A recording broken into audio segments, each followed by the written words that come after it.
Since it's Monday, you guys know what that means. It's 3 headlines with only 2 of us because James decided to leave the country and Albert is somewhere getting sick, unfortunately. But Mikey and I got you covered. We have 2 headlines this week. Yours first, and you are talking about captain of Team Canada, Atiba Hutchinson. Your headline is Canada men's national team captain Atiba Hutchinson will retire at the end of the season, says Turkish reports. Yeah, so that's from Canadian Soccer Daily, and just shout out to Brendan Dunlop and the team over there who have launched a really great site covering Canadians. And this story is really interesting. So about a week and a half ago, there were reports out of Turkey that Atiba Hutchinson was going to mutually terminate his contract with Besiktas. That never happened. The following weekend, Atiba Hutchinson was back on the pitch and he played. So once again, that there are reports out of Turkey that are saying that Atiba Hutchinson is going to be retiring at the end of the season. And if that is the case, then that's the end of an era right now in Canadian soccer. And also a big loss for that Besiktas team because he has, almost 350 caps for that team as well. So that part is unbelievable. But also just to show you just how incredible of a person Atiba Hutchinson is. Apparently, he's agreed to donate his entire salary for this season towards the Turkish earthquake relief funds to help rebuild what's gone on there. So that just goes to show the type of person that he is. So that if that is it for him, selfishly a little disappointed because I wanted to see that Toronto FC Atiba Hutchinson connection, but what an incredible career for, quite frankly, an icon in Canada soccer. And as for what's next, you probably have to assume maybe a leadership position in some capacity, whether that be for a club or Canada soccer in general. Oh, Mikey's speaking it into the universe right now. Yeah, there's nobody that has the class like Atiba Hutchinson. He's always had, I feel like, what is such a good head on his shoulders. And you can see now the way he's retiring and giving back to what is his second home, I assume, at this point. He's been there for so long, and it's great. I will say, as much as it's sad to see him go, I'm happy that he's kind of doing it on his own terms and not being forced out anywhere, because that's always really sour when a player is kind of being forced to retire, whereas he's making this decision for himself. We got to see him at the World Cup. Like, I still think like he's going out, you know, in a really, really nice way. Yeah, and he's 41 years old now at this point. Like, if you tell any soccer player in the world, hey, would you be okay if you were able to play until 41 years old and then have to hang it up? Any player in the world is going to be taking that. And for Atiba Hutchinson, it caps off what, like you said, a World Cup year. Let's see what happens with Besiktas, but just a strong way to go out for a guy who's had such a strong, unbelievable career for Canada soccer. Yeah, absolutely. From Turkey now to England. I found this and I just thought it was hilarious, covering obviously Liverpool and Bournemouth. Michael Owen slams Liverpool's rubbish defending in build-up to Bournemouth's shock winner, as he insists 3 big names were all to blame for the goal. He's referencing, obviously, Konate, Van Dijk, and Trent Alexander-Arnold. I was just going over the goal again before filming this with you, and it really was dreadful. Like, Van Dijk and Trent Alexander-Arnold weren't even anywhere near. They were on the opposite side of the ball. Konate ends up slipping, just not being able to get the cross, and Billing was right open in front of Alisson, nothing he could do about it. But it's this interesting Liverpool team that goes and beats Man United 7-0, beats Bournemouth last time 9-0, and then goes to Bournemouth and they lose one. They cannot find out who they are right now. They have no clue who this whole team is really in. Some sort of parallel universe, it feels like. And it stings even more when you look at the other results in the Premier League this weekend. Essentially, every other team that they're competing for that European spot all picked up points. All of them picked up 3 points except Manchester United, which picked up 1 point. So they all made ground on Liverpool. So that's the worst weekend possible if you're Jurgen Klopp's side there. And you're right. I think that's the bigger story. They go from a 7-0 thumping from Manchester United. Everyone's like, oh man, this Liverpool team's back. And then they lose 1-0 to Bournemouth. And okay, they give up a terrible goal, but the fact you're not able to put one past Bournemouth, who has been one of, if not the worst teams in the Premier League, not this season, but at least since January, that's more of a concern for me when you look at this Liverpool side. Not to mention that they are traveling to Madrid on Wednesday to try and come back from a 5-2 deficit.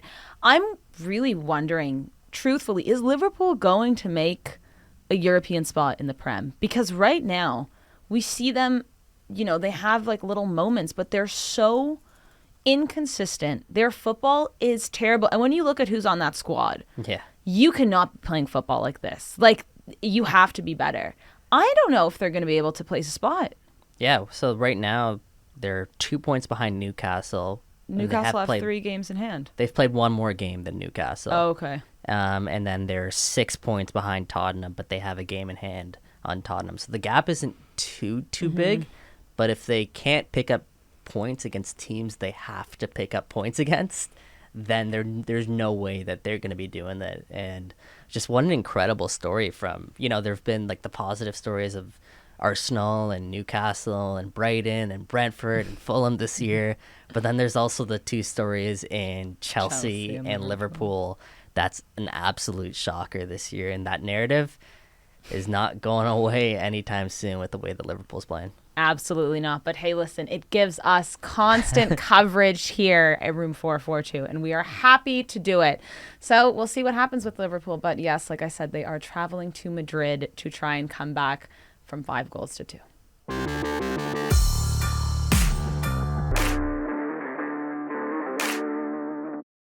Let's take a look at this week's Champions League fixtures, starting with FC Porto versus Inter Milan. After winning 10 matches on the bounce in all competitions, Porto slumped to an unexpected 1-0 defeat at the San Siro last month, and then went on to suffer only their 3rd defeat of the domestic campaign in a 2-1 home defeat to Gil Vicente.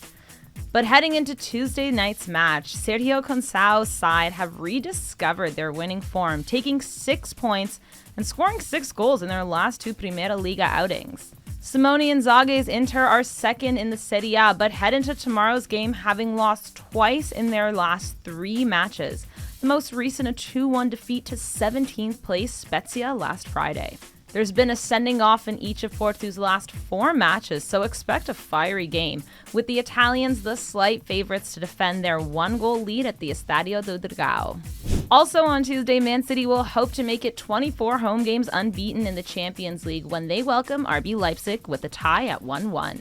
The stats strongly favor City here, with Pep Guardiola's side beating each of the last 9 German sides to visit the Etihad and scoring at least 2 in each of those encounters. So although Leipzig have been impressive of late, suffering only 1 defeat in their last 7 matches, Marco Rose's side face a huge task, especially as they'll be without injured striker Christopher Nkunku, who scored a hat-trick on Leipzig's last visit to the Etihad in 2021. On Wednesday, Napoli will hope to reach the Champions League quarterfinals for the first time in club history when they take on Eintracht Frankfurt at the Diego Armando Maradona Stadium. Marco Spalletti's side come into this match with an 18-point lead at the top of Serie A and with only 1 single home defeat in 17 games this season. 2-0 down from the first leg, it's hard to see how Oliver Glasner's side can find a way back to this tie, especially since the German outfit had failed to win any of their games away from home since the World Cup break. And lastly, from 4 finals to absolutely fuck all. That'll pretty much sum up Liverpool's season, unless Jurgen Klopp's side can pull off the mother of all comebacks against Real Madrid on Wednesday. The Reds are 5-2 down after a humiliating first leg at Anfield and now need to win by a 3-goal margin at the Bernabeu. Considering Real Madrid are unbeaten at home in the league this season and haven't lost a game by 3 goals in the current campaign, this game looks to set the cherry on top for Liverpool's worst season since Klopp took charge in 2015. The first half of the quarterfinals for the Champions League have been determined, meaning that this week we will see the following 4 teams go through out of these 4 matches. Mikey, we'll start off with Man City and Leipzig. 1-1 aggregate. Man City coming off of a win over the weekend to Crystal Palace, and I actually watched that full game, and it was awful. They are not they don't play good football. I personally think so. They only got a goal because they got a penalty. Holland took it. That's great. I mean, you look at his numbers and you're like, well, I mean, he's still getting goals. But when I see this team play, they don't play like a team. And I think that's why Leipzig were able to get one past them. And I know this game is in Manchester, but I am not confident with this side at all from what I've seen this season. It's the most interesting matchup, I think, of this group of, what is it now, round of 16 games, right? Leipzig are a very, very good team, and I don't think enough people give them credit for that. They're still on the hunt for a Bundesliga title. They've been in incredible form since the World Cup, and you're right. I think this is close to a toss-up, even though Manchester City are at home. I'll still probably lean towards City because they have found a way, even when they're not playing good football, like against Palace, where they've squeaked out results. Erling Haaland and Kunu, that's going to be a good matchup to watch. I think whoever gets sort of the edge there up top could be the difference maker for their sides. So I actually don't know if Nkunku's going to play because, he picked up an injury Again? Yeah, and another thing that I'm worried about with Leipzig is that they apparently, before they played Mönchengladbach, were wiped with some sort of virus. So a bunch of people on the team got sick. And Nkunku's, I think, out. Schlager's out for them, too. So an injured and maybe depleted side, which is never good against a Manchester City that is as deep as we know. But they do have Gvardiol, which is another interesting story because Manchester City are eyeing him for, the next transfer window, I guess. Yeah, I'm worried. I'm worried for Leipzig in that sense because I just don't think they have everyone. And if they do, it's not going to be 100%. Yeah, and Manchester City, if this was to be the other way around, they'd have like 3 squads worth of players that could step in and step up and do a role. It's going to be really tough for Leipzig. Again, I'm with you, though. I'm not quite ruling them out yet. Yeah. I really do think this is a game that can go either way. Leipzig, they play really energetic, really high pressing, the Red Bull philosophy of football. And against a team like Manchester City, it was shown that while maybe Manchester City of old would have been able to break down presses like that, this Man City team doesn't necessarily do an amazing job at keeping the ball in tight areas like we've seen in the past. So if the Red Bull press is effective, like it has been so often this year, they could create some chaos, and some chaos is what they need, I think, to get a result. Yeah, well, we'll see. The other Tuesday match is Porto and Inter, which actually I think will also be a very tight-knit game. Now, what's interesting about this is that Porto are completely out for the Portuguese league. They are too far behind. And so I'm wondering if this is then what they have to put all their concern to. Inter, on the other hand, lost over the weekend on Friday to Spezia, 17th in the Serie A. This is not, you do not want to lose to such a team and then have to go and play in Portugal. I'm quite interested to see this as well because I think both teams are, they're not going to win their domestic leagues. Right. So they have only this to focus on. And Stefan Eustáquio watch is on Porto. One of the 2 last Canadians remaining. Exactly. And I think Porto, especially at home, they're going to be a really tough team to play. And this is a really even fixture. I think we saw that play out in the first leg. And if Eustáquio, who actually didn't start the first leg, if he can start and he could play a role, I mean, it would be such a remarkable story for a Canadian if they find a way to pull this off and advance here. Porto, like you said, they're too far behind Benfica in their domestic league. So you're right, this is probably the biggest thing that they have left to play for here. And it would be a pretty, at least in recent memory, a pretty historic win for Porto. Yeah. I mean, I think that it's even. I think it's a pick'em game right now. Yeah. Porto get the advantage because they're playing at home, but Inter have the 1-0 aggregate from their match 2 weeks ago at San Siro. So I think this one could be interesting as well. I'm hoping it's not a sleeper in the sense of, how defensively Italian teams can play. Are we going to see this, like Tottenham and Milan last week? I can't do it again. I can't. But Porto have to go for it, right? Yeah. I don't think it's going to be like an Antonio Conte side that is okay not playing that all-out, go-for-it kind of style. Porto have to go for it. And they've shown they can score goals when they do create the chances, and I think they'll find a way to create some chances in this one. I don't think it'll be one of those boring games. I hope not. I hope not. I hope not. All right, let's jump to Wednesday's matches. We have Napoli taking on Eintracht Frankfurt. Napoli are home at the Estadio Diego Armando Maradona. They're already up 2-0. They beat Frankfurt in Frankfurt. Is anyone actually thinking that Frankfurt is going to do it? And no shame to Frankfurt at all. I think it's just how exciting and how, like, Napoli have just played such good football.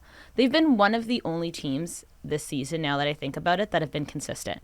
Every other single team, whether it's Man City, PSG, Barcelona, Manchester United maybe of late, but Arsenal, Pepe. But still, we see their moments where they kind of dip and they just can't keep up. Napoli, man, what a story. Over the weekend, they won. Osimhen, another goal. 19 in the Serie A right now. I don't know what more I have to say about this game. I think it's pretty locked in. You know, we might see some rotation from them, but they're up 2 goals already at home. It's over. Yeah. It's over. We don't need to spend too much on this. This one's over. Napoli, like you said, one of the best stories, if not the best story in world football this year. You're right. They've been one of the most consistent sides this year and just overall in the world. And they're going to progress here into the final 8. And like we've talked about on the show, like they can make noise here in the Champions League. And just what an incredible season that would be. Yeah, and also, sorry, I'm just looking up here. They're also 18 points clear of second place Inter. That they can, you know, lose a couple games in the Serie A and not break a sweat over it. Done. So, all right. Finally, then, let's just move right on.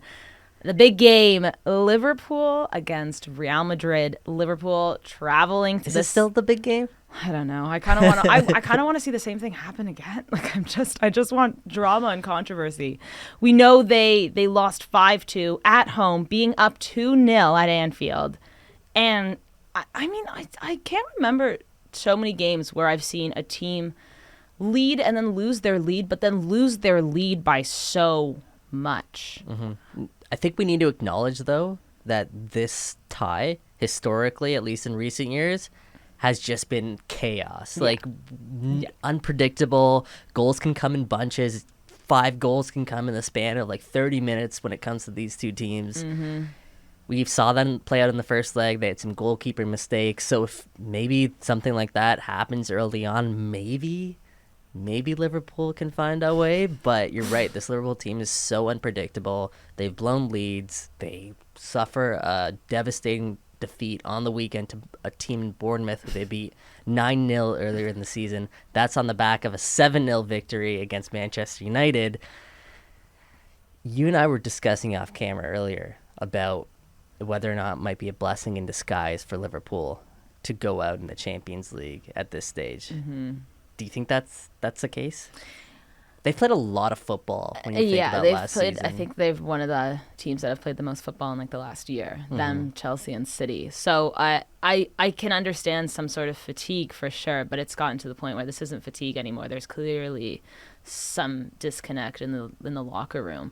What we spoke about, how these are players that need to be playing a certain caliber of football, and they're just not doing that. So something's wrong there. But yeah, they have to fight for a European position in the Prem. They need that. They might not be in a Champions League next year. There's a great chance they won't be. Yeah. But meanwhile, then you have Real Madrid, who are now 9 points behind Barcelona in La Liga.